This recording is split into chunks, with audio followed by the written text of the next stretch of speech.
কৃষকদের আমি বলবো, আপনারা যে টাকাটা পাবেন এবছর আমরা খুব শিগগিরই দিতে শুরু করব, কিন্তু জমি যাদের জলের তলায় ডুবে যাবে তারা চিন্তা করবেন না, তাদের জন্য ইন্স্যুরেন্স করা আছে।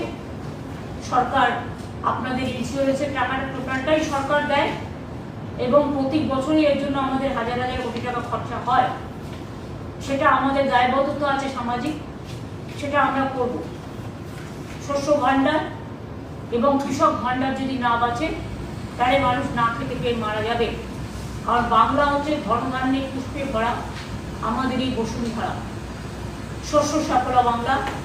একদিকে যেমন বর্ষায় জল জমে ক্ষতি হয়, অন্যদিকে এই জন্য কিন্তু কৃষকরা লাভও পায়।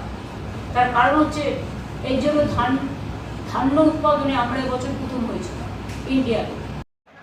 হ্যালো বন্ধুরা, তোমরা সবাই কেমন আছো? আশা করি ভালো আছো। আর একটি নতুন ফ্রেশ ভিডিওতে আপনাদের স্বাগত। তো বন্ধুরা, ভিডিওতে শুনলেন মাননীয় মুখ্যমন্ত্রী কৃষক বন্ধুর টাকা নিয়ে কি বললেন। তিনি বললেন টাকা খুব তাড়াতাড়ি দেবে, কিন্তু কৃষক ভাইরা আপনারা দীর্ঘদিন থেকে অপেক্ষায় আছেন কৃষক বন্ধুর টাকা আপনাদের ব্যাঙ্ক অ্যাকাউন্টে যে কবে ঢুকবে। বিগত বছর যে মাসে দেওয়া হয়েছিল এবছর সেই সময় অতিক্রান্ত হয়ে যাচ্ছে, কিন্তু এখনও টাকা দেওয়ার তারিখ ঘোষণা হচ্ছে না।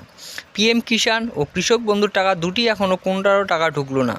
কৃষকরাই আমাদের দেশের কারণ সেই আপনারাই কঠোর পরিশ্রম করে ফসল ফলান এবং সেই ফসল থেকে বিভিন্ন দেশে পৌঁছায় এবং সেটা খাদ্য হিসেবে রূপান্তরিত হয়, কিন্তু বাস্তবে দেখা যাচ্ছে সেই কৃষকরাই অবহেলিত, উপেক্ষিত। মাননীয় যদিও বলেছেন খুব তাড়াতাড়ি কৃষক বন্ধুর টাকা দেওয়া হবে, কিন্তু নির্দিষ্ট করে কোনো ডেট এখনও দেয়নি।